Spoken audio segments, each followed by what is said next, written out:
Eh, la primera experiencia así digital eh, fue excelente. Desgraciadamente no me daba la plata para vivir y me tuve que ir. Y unos meses después se vendió y ahí aprendí una lección fuertísima Claro, sí. para el mundo emprendedor. Es si realmente creo en algo, no importa el dolor que haya que sentir, hay que aguantarlo.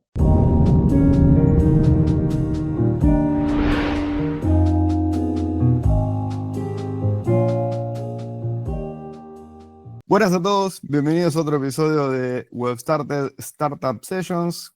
Hoy tengo el agrado de tener a Santi Pinto, que tiene una gran trayectoria como emprendedor, tanto en Argentina como inversor y demás. Así que para mí es un placer, Santi, tenerte acá. ¿Cómo estás, Santi?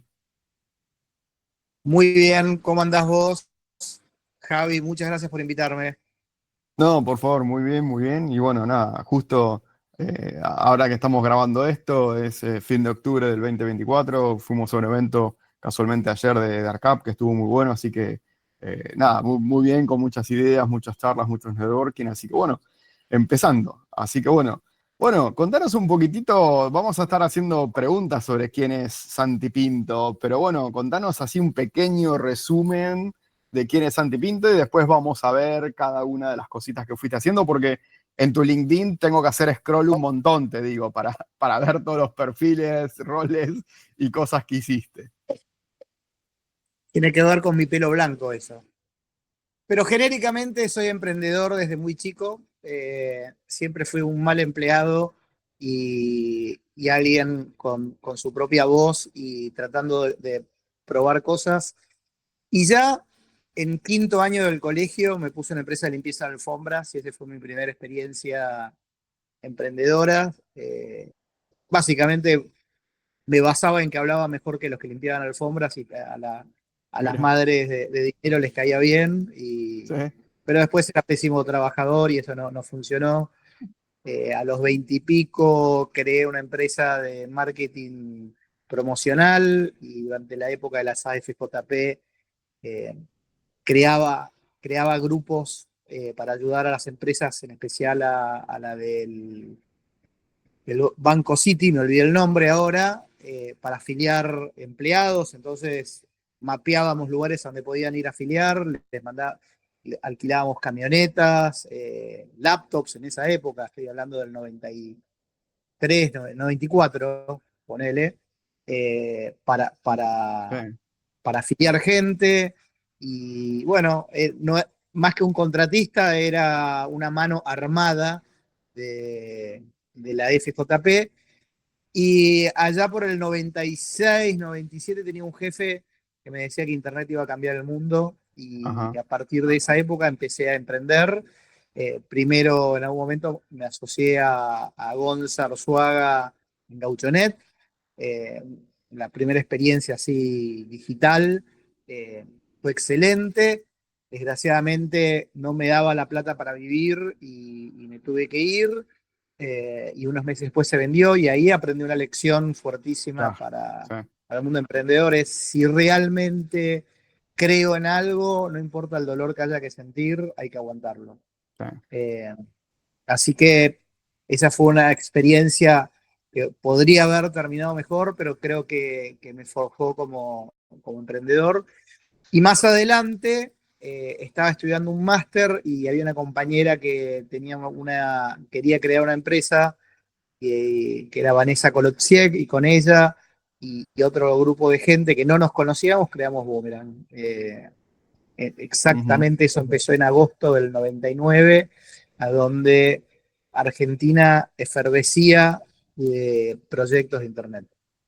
Sí, sí, sí. Después con todo el boom que se vino por ahí por eso, por esa fecha, por los 2000, el boom de los .com, que fue todo un pico, así que enganchaste muy bien con el timing, me parece. Y bueno, por ahí el público joven que nos escucha no usa hoy en día Boomerang, pero Boomerang era la plataforma, el lugar, el sitio web al que ibas cuando querías buscar trabajo, ¿no? Es como que yo recuerdo muchas veces de joven, o sea que también yo también tengo mis pelitos grises, así que de joven entrar a Boomerang y buscar trabajo, así que es muy lindo poder charlar con vos como uno de los founders de esa plataforma. Así que, ¿y cómo fue? Sí. Sí, No, ¿cómo te quería fue? preguntar, sí, sí, ¿cómo Bueno, fue que nació la idea? ¿Cómo están ahí ustedes? ¿Dijeron vamos a hacer esto?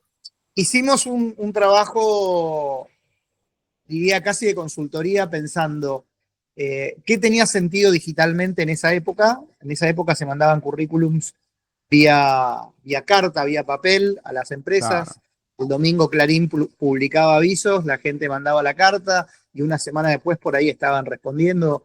Un intercambio de información totalmente ineficaz. Bueno, entonces tenía sentido eso si había alguien que contrataba, que podía contratar eso, si Recursos Humanos disponía poco, pero disponía algo de plata. ¿Había oportunidad regional? Sí, había una oportunidad regional. ¿Había algún referente fuerte en el mundo que estuviera haciendo eso? Sí, ya me olvidé quién era, la edad, pero durante la entrevista lo voy a recordar. Entonces empezamos a hacer alguna de los copycats que había en esa época.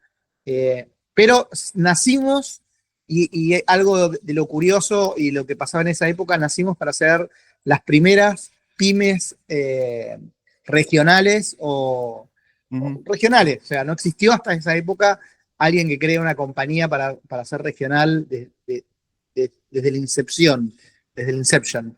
Eh, entonces, y en esa época los Venture Capital te decían, yo pongo plata en banderitas, así que abrí 5 países en 4 meses, me despertaba de noche, me tocó esa parte a mí, me despertaba de noche en algún país sin saber en qué idioma hablar, porque trataba de simular o hablar neutro o hablar con parte de la jerga de ese país. Yo había viajado bastante sí, antes y realmente me despertaba a la noche y no sabía si tenía que hablar en mexicano, en chileno, sí, en sí, sí, venezolano, brasilero, pero bueno, había que plantar bandera y era lo que los Venture Capital iban a pagar.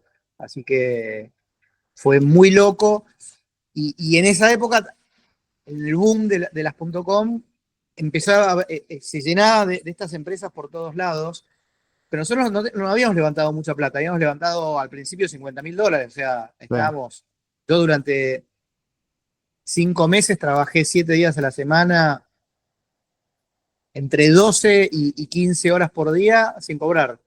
Eh, sí, es el y espíritu emprendedor, esas ganas de que el proyecto salga. una anécdota, yo trabajo de los 16 años, ¿no? Empecé con lo de las alfombras, pero ya trabajaba, ya tenía un trabajo y además emprendía. Y me pago la hora social porque fue la manera de que mi padre no me moleste más. Me pago la Mira, hora social de 17 años.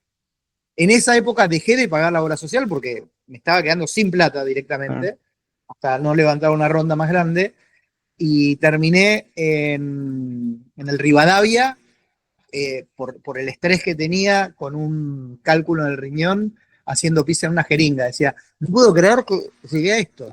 O sí, sí, sea, sí. me eduqué, crecí, era gerente de marketing de SAP para toda América Latina, o sea, había crecido mucho profesionalmente, elegí no trabajar más en una corporación, Sí, elegí ser emprendedor para terminar haciendo pis en una jeringa.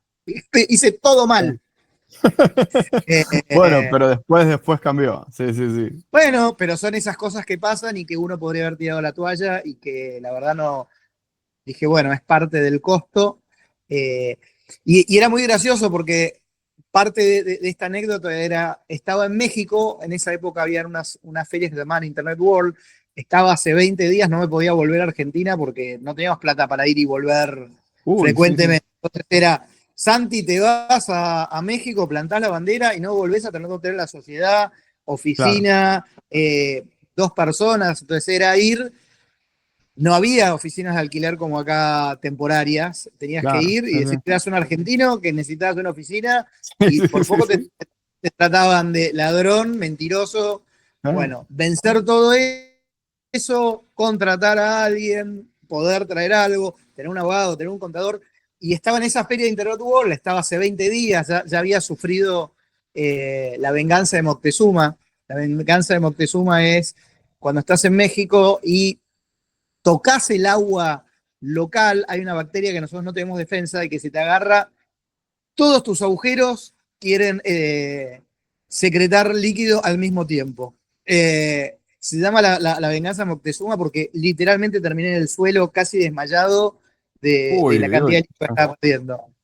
Y entonces venían muchos startups que sí habían tenido suerte de levantar plata y decía, bueno, yo si no hago $1.000.000 en un año, me vuelvo a consultoría. Yo estaba ahí casi sin sueldo hace un mes, pero short story, Boomerang sigue viva, está en 8 países y todos esos murieron. O sea, Sí. pagó ese dolor inicial y ese compromiso inicial. Sí, y creo que es algo para cualquier startup que nos escuche, ¿no? Que siempre el inicio, sobre todo, creo que es lo más difícil, ¿no? Porque uno tiene la idea, tiene las ganas, tiene el empuje, y cuando salís a la cancha, salís al mundo real, te encontrás con problemas por todos lados. Y si bien tal vez los problemas no son iguales, porque hoy en día alquilar una oficina o lo haces directamente remoto es mucho más fácil, tenés muchos otros problemas, o sea que vas a pasar por las mismas Javi, situaciones, ¿no? montar un server en esa época era un server físico, lo tenías Sí, que comprar, sí, sí. $50.000, comprar la licencia de Oracle, mandar a alguien a montarlo a un data center en Estados Unidos, que vaya alguien a resetearlo, vaya a apretar el botón, Físicamente, sí, sí, sí. vaya físicamente, que ponga la nueva versión del software en CD, en el coso. Eh, Esto de montar instancias en AWS es un lujo, antes era a Sí, manopla, así que hemos lo he recorrido largo vivido. camino, decía Lucky Strike. Lo he vivido también, sí, sí, sí. Che, y bueno, como decía, Boomerang fue un éxito, ¿no? O sea, crecieron un montón y por lo menos acá en Argentina, todo el mundo conocía a Boomerang. Cualquiera que esté, por lo menos en la rama de Haití, era como, no tengo como un verbo, pero era, che, ¿buscás algo? Andate Boomerang. Y listo. Hicimos varias cosas buenas. Nosotros no arrancamos de la mejor manera, como te dije, cuando arrancábamos, habían empresas que estaban mucho mejor capitalizadas de entrada. De hecho, la primera que tomó el liderazgo era una chilena que se llamaba Laborum, que venía de una empresa anterior de consultoría, de eventos ejecutivos que se llamaba Seminarium. Entonces, ¿qué pasó con Seminarium Laborum? Que ellos ya tenían inversores, ya existían, estaban en 4 o 5 países, hicieron una decisión, crearon Laborum y enseguida tenían como medio palo verde. Me acuerdo que el Claro, lanzamiento claro. de ellos fue por esta fecha, no me acuerdo bien, pero cuando lanzamos el sitio, si no fue 28 de noviembre, le pegamos en el palo.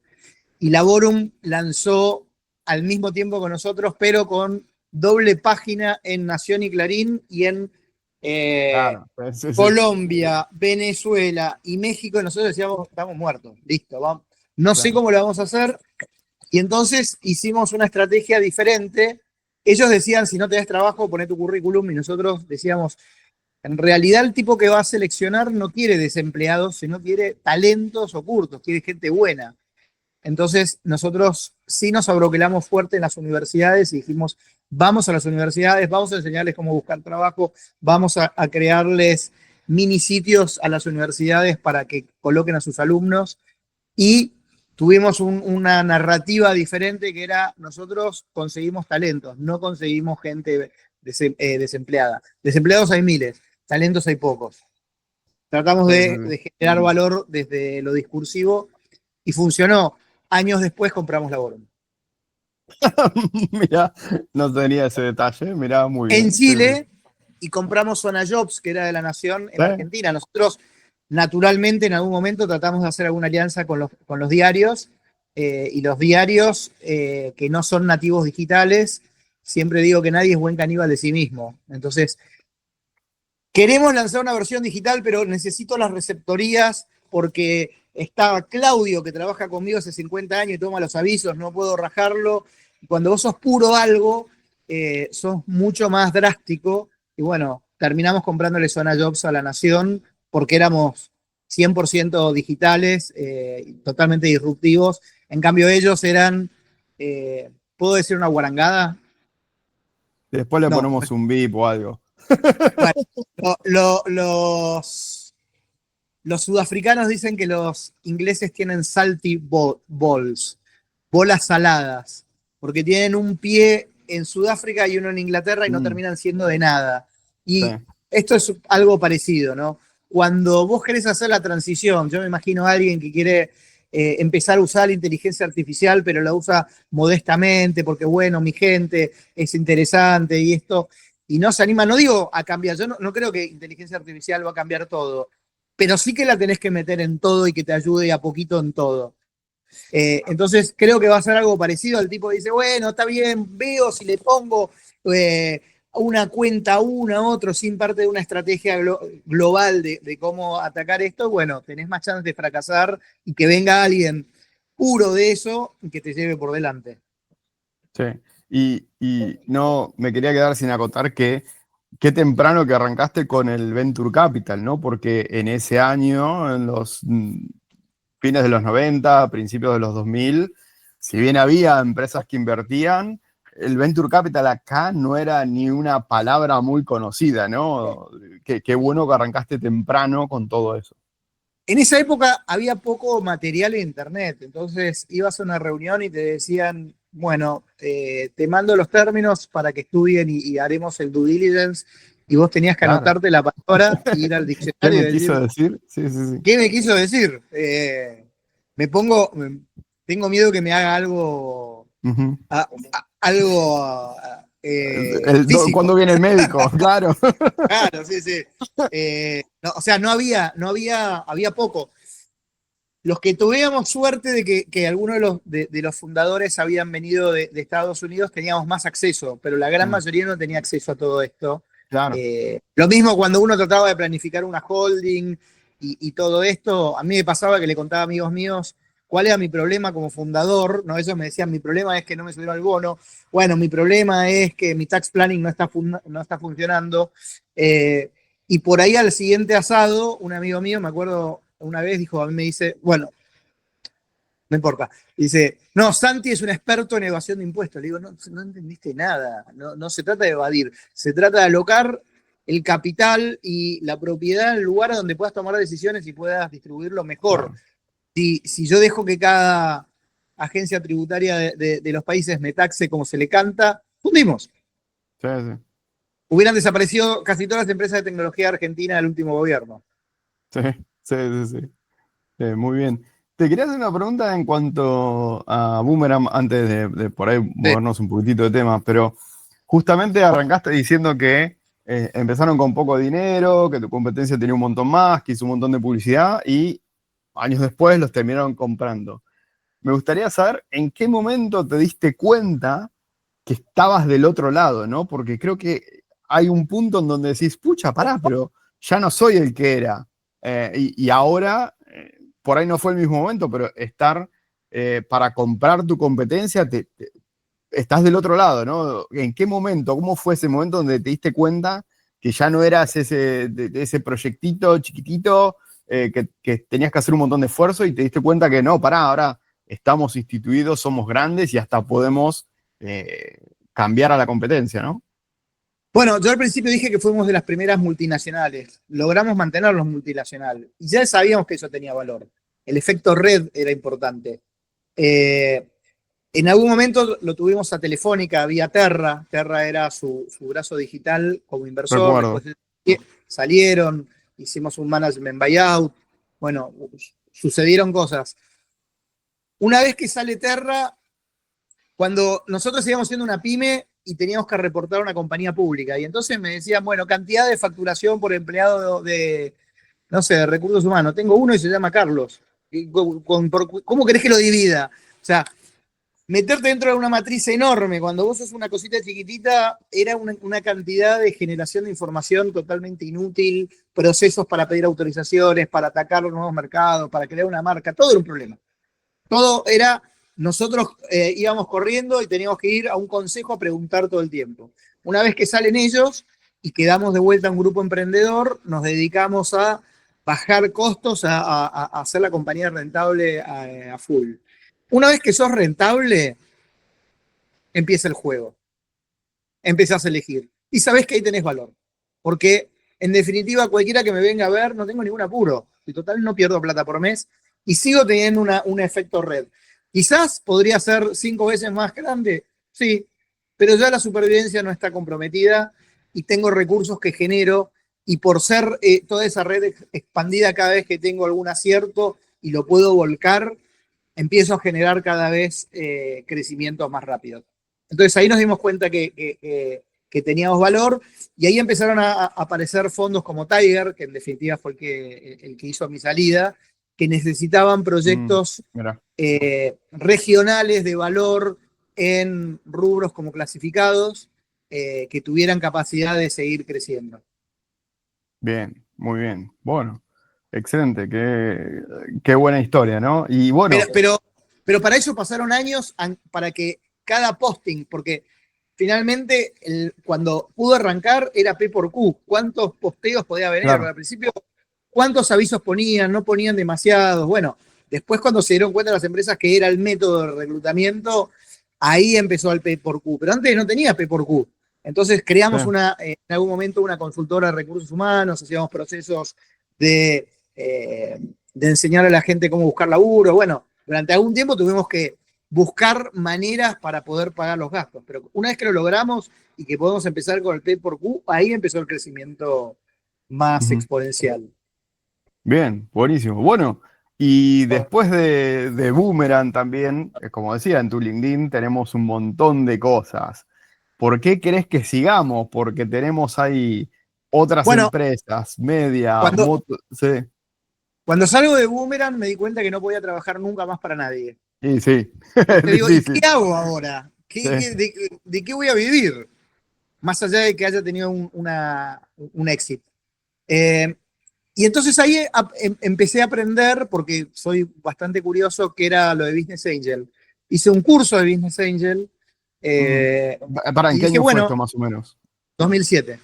2007 también, super early, porque hablar de inversores ángeles era como Los muy de chistes que nicho, me ¿no? comía, sos un ángel, ¿qué haces de Claro. ángel? Sí, sí, sí. Sí, sí, sí. Soy el Gil que entra primero y ayuda, y soy el hombro del tipo que está destruido, y soy el que tiene a veces que ayudar a tomar decisiones difíciles. Pero bueno, empecé a tomar el rol de Business Angel, entendiendo y tratando de ayudar a otros emprendedores. En esa época yo ya tenía 2 hijos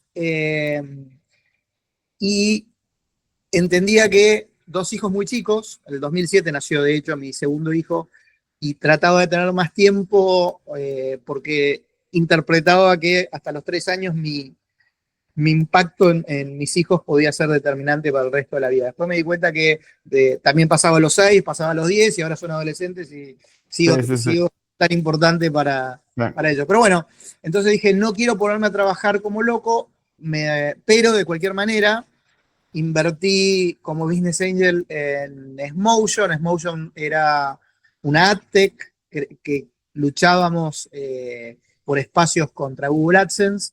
Representábamos 200.000 sitios en todo el mundo, o sea, de vuelta a una multinacional, llegamos a facturar $8 millones en un año. Éramos una empresa de tecnología, ¿no? De AdTech. Las mayorías eran tipos que iban a un marketplace y compraban y vendían y después lo repartían. Nosotros reclutábamos sitios, reclutábamos blogs. Eso empezó en la época de los blogs. Y bueno, mientras invertía en algunas otras y acá estaba tratando de hacer regional la compañía. Después entre los socios, entre los 2 otros socios hubo algunas peleas. Cambió un poco el mercado y la tuvimos que cerrar. Pero digo, una empresa que facturó 8 millones al año por malas decisiones, peleas entre socios, logramos estrellarla. Eso cuando digo el chiste de que fundí muchas empresas, esta fue una. Con mucha lástima. Lo lindo, y esto me pasó ayer, por ejemplo, que mucha de la gente de tecnología que trabajó con nosotros después fue el CTO de muchas empresas de AdTech de Argentina. Y en AdTech fue una de las primeros rubros a donde Argentina empezó a ser, al menos regionalmente y alguna parte global, líder. Porque nacieron a partir de Ariel Arrieta y Damián Voltes, ayudaron a crear una industria que no existía en la región. Bien, muy bien. Bueno, y después pasaste por otros lugares, ASEA, la Cámara Argentina, estuviste Eso metido es en... historia más moderna. En Sí, el medio, también el CFO de Remate, Ernesto Mendizábal, con ujú, el cual de Remate también fue invertido por Terra, o sea, con Alec, con Guido Greenbaum, con Ernesto, nos juntábamos a despotricar contra las locuras de Terra y me hice amigo de él. Él creó Motormax, en su momento era vender autos usados, ahora lo está haciendo. Después cambiamos a un momento a generación de leads, después cambiamos a otro momento a vender planes de ahorro y créditos. En definitiva, logramos crear algo que nos adelantamos mucho en el tiempo, pero logramos vender 15.000 planes de ahorro o créditos prendarios sin tener una concesionaria y sin mostrar un auto. Todo proceso, sí. ¿no? Leads, funnel, optimización, call center grabado. Si tenemos inteligencia artificial, ahora mejoraríamos las charlas, tendríamos a alguien atendiendo para validar datos con inteligencia artificial, pero bueno, nos adelantamos al tiempo. ¿Y qué pasó? ¡Pumba! Otra más en el bolsillo. Eh, Levantamos plata, pero digo, son cosas que pasan, a veces uno empieza demasiado temprano. Cuando en Ujú. esa época íbamos a levantar plata, la mayoría le tenía miedo al rubro automotor, o sea, me decían, me encanta el equipo, me encanta lo que estás haciendo, no me meto ni de coña en un negocio que tenga que ver con auto. Ah, Después salió un Kavak, salieron otros modelos, inclusive mi socio terminó siendo el gerente regional de OLX Autos, la rompió. Todo el aprendizaje que nosotros tuvimos en Motormax le hizo brillar y lo sí, hizo sí. catapultarse en OLX Autos. Pero bueno, son cosas que pasan a veces. Es lo lindo de la aventura de emprender. Sí, Eh, sí, sí. Puede salir mal, puede salir bien, lo importante es capitalizar lo que uno aprendió. Sí, sí, sí. Y, Mirá, contame, contame.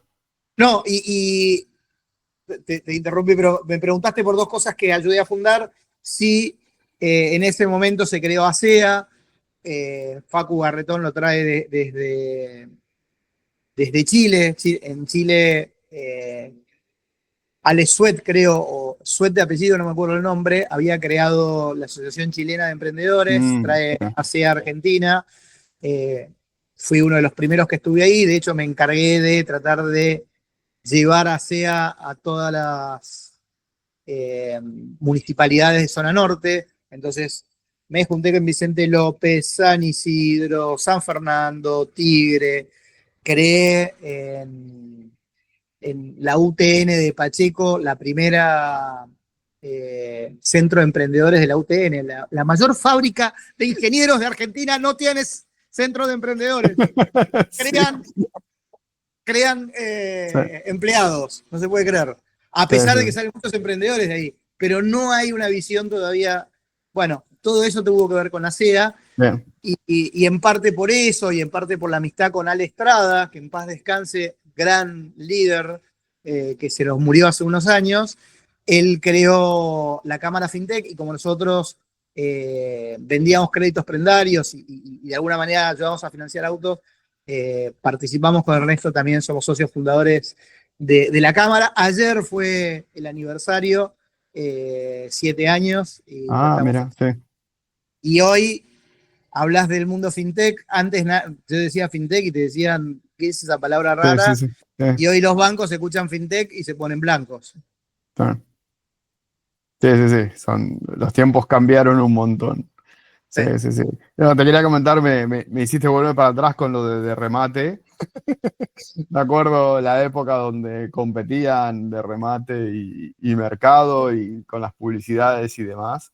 Así que nada, y bueno, y muy bueno lo de ASEA y justamente también lo de las universidades. Yo también estoy tratando de ayudar a una universidad acá de Argentina justamente con todo un área emprendedora. Así que por suerte veo que se está moviendo más y eso me gusta, ¿no? Y como vos decías, tenemos que generar este espíritu emprendedor. Vamos. Muchas veces la gente lo tiene, pero no sabe que está, no sabe que lo puede hacer y no sabe cómo llegar y acceder. Y es muy fácil, es simplemente preguntando. Ayer me pasó en el evento al que fuimos que una persona me hizo una pregunta y me dijo, che, pero no tengo contactos.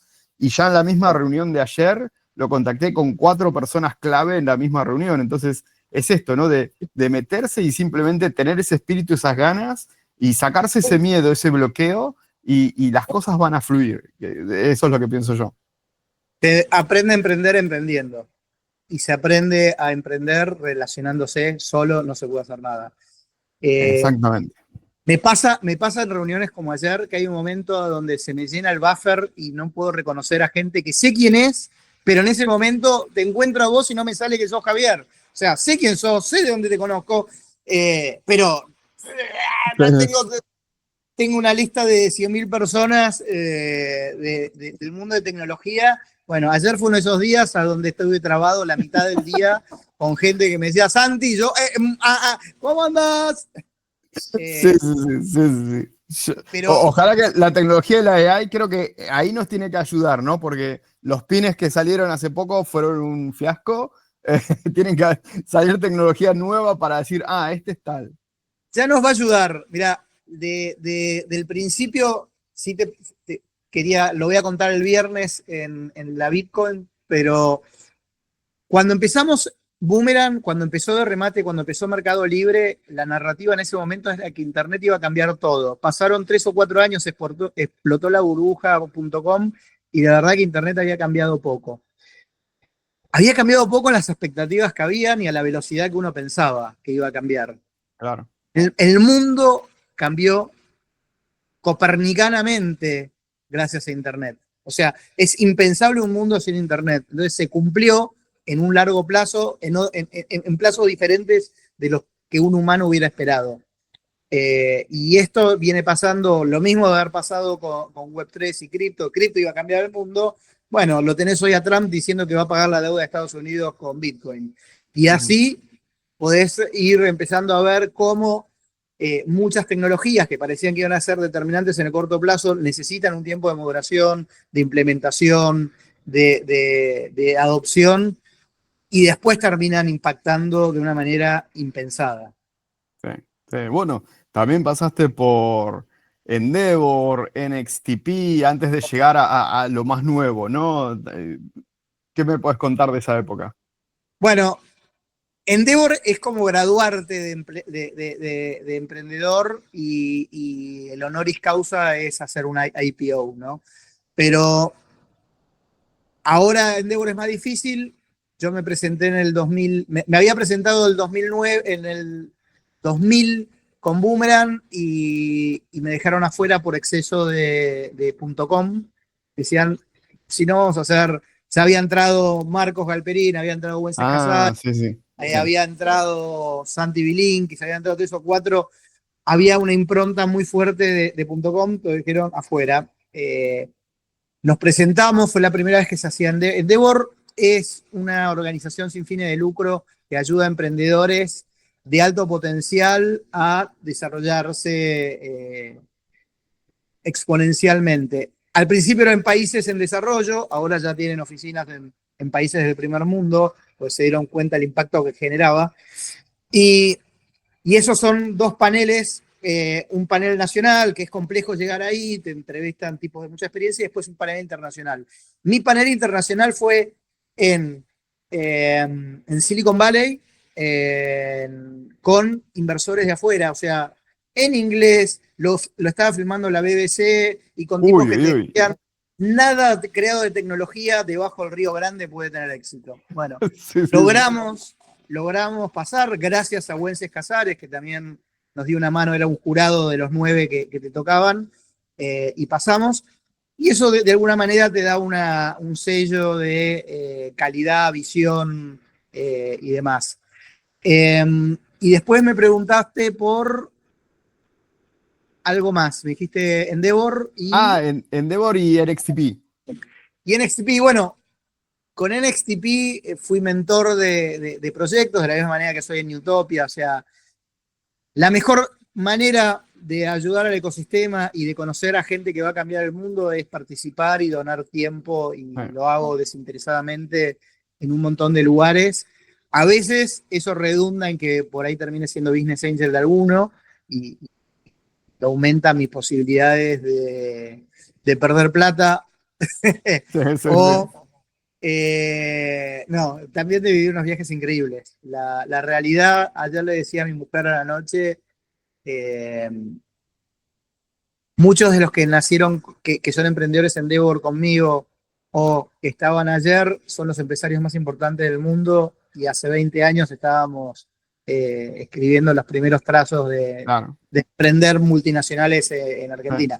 Llámese Globan, llámese Mercado Libre, llámese Alec Oxenford con todos los unicornios que hizo, Auxero, pero todos partimos de alguna escuelita parecida. sí, sí, sí.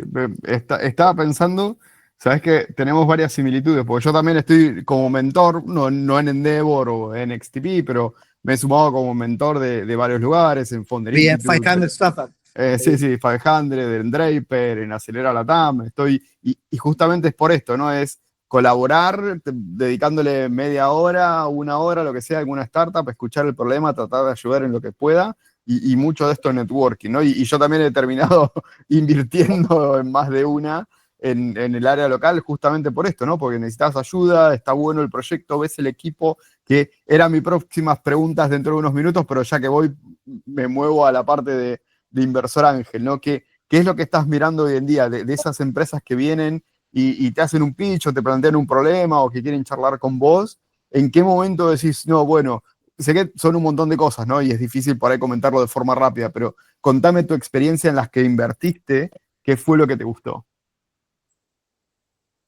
La pregunta esa es bien fácil, emprendedor. O sea, me tengo que enamorar del emprendedor, me tiene que mover algo, tengo que tener algo que lo pueda ayudar también. Si viene alguien y yo no tengo nada por ofrecerle, voy a decir que Sí, no.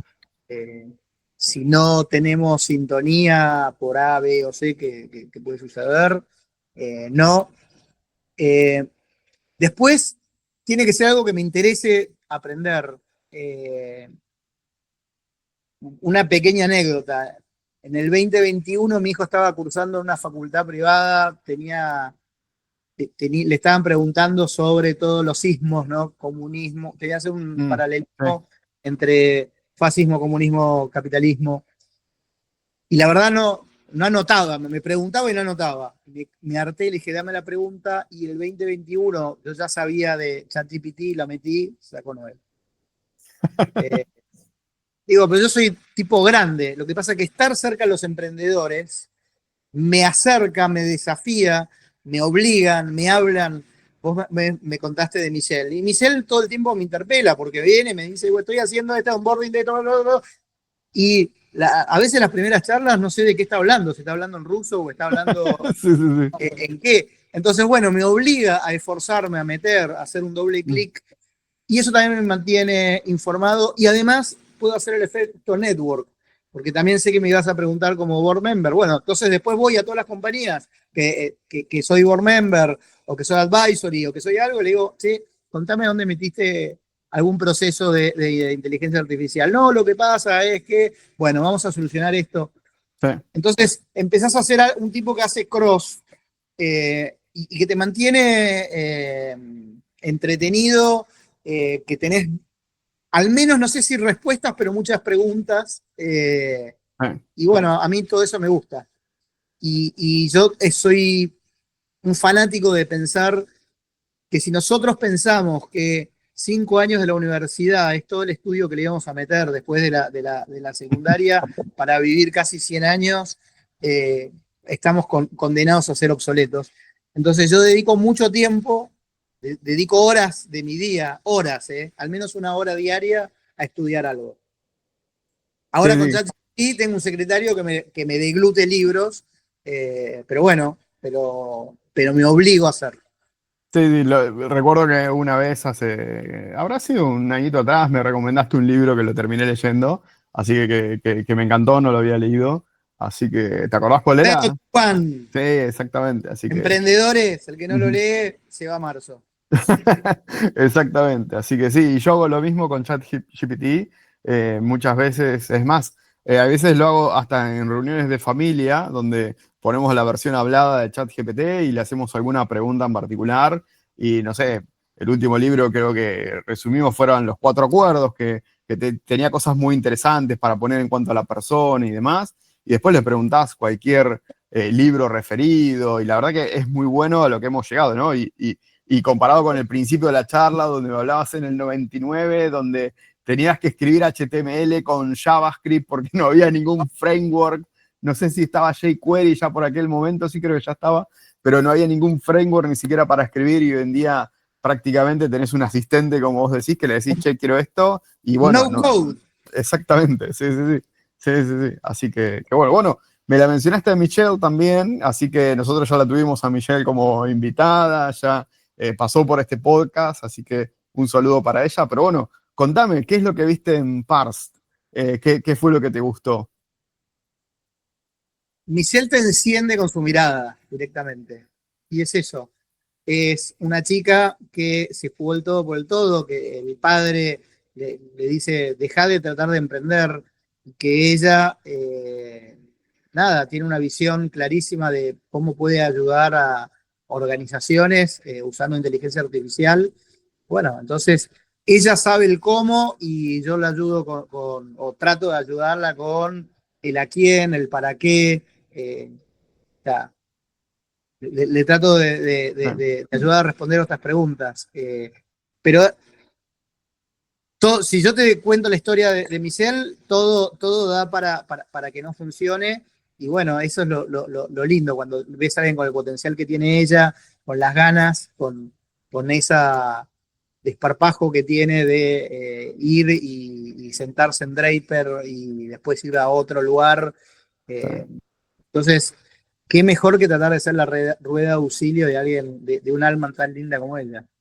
Sí, sí, sí. Nosotros creo que cuando hablamos había vuelto recién del New York Tech Week, o sea, sabíamos que se había ido Yo allá. nunca sé dónde está. O sea, Sí, sí, sí. ¿dónde estás ahora? Digo, ¿estoy En en el otra planeta parte del mundo. Tierra Sí, sí. o ya con Elon te fuiste a otro lugar? Sí, sí, sí. Así que, che, Santi, buenísimo toda tu experiencia. Podríamos seguir hablando un montón, pero ahora quería switchar un poquitito en cuanto a temas más de la región, en cuanto a Argentina y en Latinoamérica en general. ¿Algo más que nos quieras contar de vos antes de pasar al próximo tema? Ya me aburrí de hablar de mí. Perfecto. Así que bueno, ahora con algunas preguntas más, como te decía, más genéricas, más del ambiente regional, en particular de la TAM, pero con todo esto que vos ves de hablar con emprendedores, ¿no? ¿Cuál es la principal falla, error o necesidad que tienen estas personas, estas startups, que no están cubiertas hoy en día? ¿Puedo ser polémico? Por favor. No todos los startups están para levantar plata. Y Ujú. entonces la plata termina siendo una droga. Y entonces generamos una generación de drogadictos, adictos a tener plata para quemarla, no saben para qué, Founding. para Sí, correr sin producto, sin un problema, sin... O sea, estoy cansado de ver gente que ni siquiera hace MVP, que directamente hice esta app para que esto, para democratizar, no sé, las peluquerías. ¿Quién le interesa democratizar la peluquería? Te gastaste ya la plata y ahora venís a preguntarme a mí porque necesitas plata para tratar de buscar sí, clientes. Y bueno, era todo al revés. ¿Viste? claro. Todo al Sí, revés. sí, sí. No respondiste ningún problema. Entonces, eh, tengo esa sensación de que tenemos una generación que ha escuchado historias de éxito que son, cuando vos ves los ratios de 1000 empresas, si el 5% va a levantar una ronda pre-seed, de ese 5%, el 10% va a levantar una ronda seed y después el 20%, que quiere decir una empresa, va a Mm. levantar una serie A. Ya tuviste, y estoy siendo bueno con esta estadística, tuviste uno en 1000 que llegó a una serie A. Todos tratamos de hacer eso y ¿qué hacemos? Frustramos una cantidad de gente que debiera aprender a ser bootstrapper primero antes de largarse Ujú. a, a crear empresas. Entonces, bueno, hay una narrativa romántica del camino del VC que en América Latina además no hay y estamos en una época a donde está difícil inclusive en otras regiones. Eh, entonces siento que frustramos a mucha gente que debiera hacer otro camino y que debiera ir piano a piano, aprender, entender, recalcular, pivotear. Y tenemos gente que se lanza contra la pared a 100 kilómetros por hora y lo único que va a lograr es estrellarse muy violentamente. Sí, sí, de acuerdo. Y ahora que me decís estrellar, quería, una vez hiciste una analogía, sé que te gusta andar en bici y demás, hiciste una analogía que a mí me había gustado mucho, a ver si nos querés hacer esa analogía cortita, resumidita, a ver si se puede. No, hice una analogía, yo corro carreras se llaman grandes fondos, son 100 kilómetros, 120 kilómetros, muchas veces en montaña, y tenés muchos momentos de dolor que sé que van a pasar, que van a venir esos momentos de dolor, y es cómo se prepara uno para esos momentos de dolor, que eventualmente van a pasar, y cómo aparto ideas negativas de mi mente, porque si yo estoy pensando de que me va a doler o que esa cuesta que tengo ahí adelante, que me va a durar una hora, no la voy a poder resistir, no la voy a poder resistir. Entonces, tengo que haber creado antes los anticuerpos para dedicarme a lo que tengo que hacer en ese segundo. Lo mismo en una startup, dedicarse a ejecutar. Si estoy pensando en la ronda A y me olvido de ejecutar, me olvido del cliente, me olvido de hablar, me olvido de servirlo, me olvido de mirar los números, me olvido de tener la mejor tecnología, y bueno, claramente no voy a llegar nunca a eso. Y lo mismo me pasa andando en bicicleta. Si no comí, si no preparé no tomé agua antes, si no entrené antes las piernas para llenarme tanto de ácido láctico, no voy a llegar. Entonces, era una analogía de emprender es una carrera, es una maratón o es una carrera de 100 kilómetros. No es un sprint de 10 kilómetros a donde me quemo los pulmones y no importan los músculos. Acá Claro, necesito todo. Y emprendiendo también necesitas todo. Entonces, requiere de un pensamiento más a largo plazo y ejecutar las cosas que debes hacer y no copiar todo lo que leíste y viste en internet que podrías haber hecho para ser una empresa exitosa. perfecto. Y como te dije, en algún momento te la voy a copiar a la analogía porque me había encantado. Así que, excelente. No es ningún secreto, bienvenido sea. Muchas gracias. Bueno, y para ir cerrando ya, ¿cómo es el ecosistema emprendedor en Latinoamérica y en Argentina en particular? El ecosistema emprendedor de Latinoamérica lo veo increíble. Me parece que hay países. Brasil por tamaño, por foco, por todo, tira como loco. Sí, México, al estar cerca de Estados Unidos, recibe mucha cantidad de capital y eso ha logrado que, a pesar de no ser una nación que abrazó el emprendedorismo tempranamente, obviamente se convirtió en el segundo ecosistema. Y después venimos Colombia y nosotros. Colombia pudo meter varios hitazos como Rappi y como, me olvidé la otra, la de aprendizaje, pero ahí vemos el efecto cascada que tiene, ¿no? sí, La mafia de Rappi, cómo convierte a Colombia en otra segunda generación de emprendedores, ex early employees, inversores, ¿no? Lo mismo pasó acá en Argentina.